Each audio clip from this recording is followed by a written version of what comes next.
it's Graham Dargie here with this week's Teachable Moment, and today we're going to look at something in Lightroom Classic, and it's going to be the Grad Filter, or the Graduated Filter, which you can see here. It's a local adjustment which can do an adjustment on just a part of your image. You might know that a graduated filter is something you can place in front of your camera, usually if you're doing landscape photography, and you might choose to filter the sky to bring the sky into the same level of exposure as the rest of the scene. Just makes the sky a little bit darker, basically.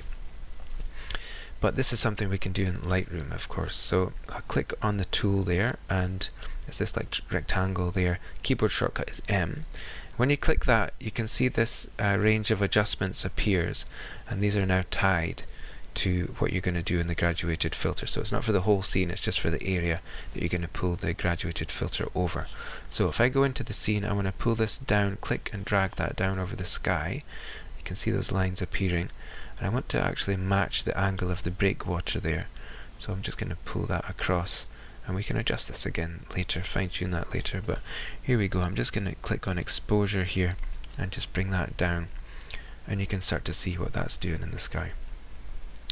So obviously you don't want to do it to -4 stops, but let's just bring it back to where I think it might be okay. Just jiggle that around a little bit until it lands where you like it, and that's about that. So you can adjust the exposure, contrast, so on. Saturation might be worth a try, given that it's on the sky. Just like to push it forwards and backwards a little bit until it lands where it seems right to me. You're going to do your one that seems right to you. I can just adjust the depth or the width or the length of the transition, however you want to put it, and I'll just maybe adjust the angle here as well. So that looks about okay to me. It's always good to check a before and after, and if you go down here to the bottom of this panel, you can click this switch just to do sort of switch off the adjustment and bring it back, and that looks okay to me. So that's just a bit of exposure down. Texture, I can take that off, and the saturation. Now I'm just going to do another one up here. Click new up there, and now I can pull another grad over the sand down here, and rather than making this darker, actually I think I might want to make this a bit brighter, so I'm just going to use the highlights slider, push that up and down a little bit, just to make Old Aberdeen look a little bit sunnier, maybe a little bit brighter on the sand there.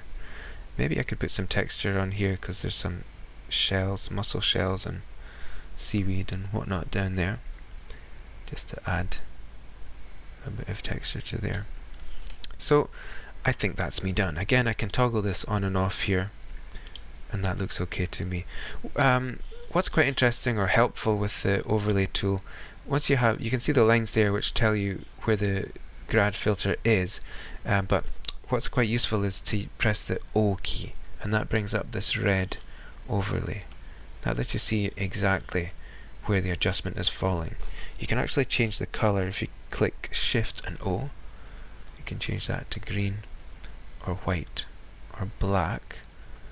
There's sometimes, I mean usually red works fine, but sometimes you just can't see it very well. Let's try it on the bottom here, see how that looks.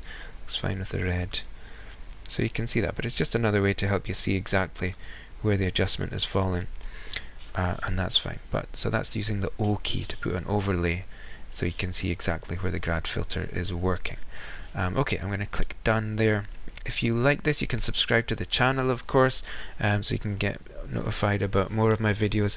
Also check out my website and blog at grahamdargie.com, where you can find more photography tips, and if you sign up for my newsletter there, you can get my free ebook 3 Steps to Better Photographs.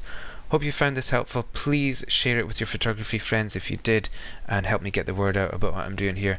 Thanks a lot, enjoy your photography, and I'll see you again.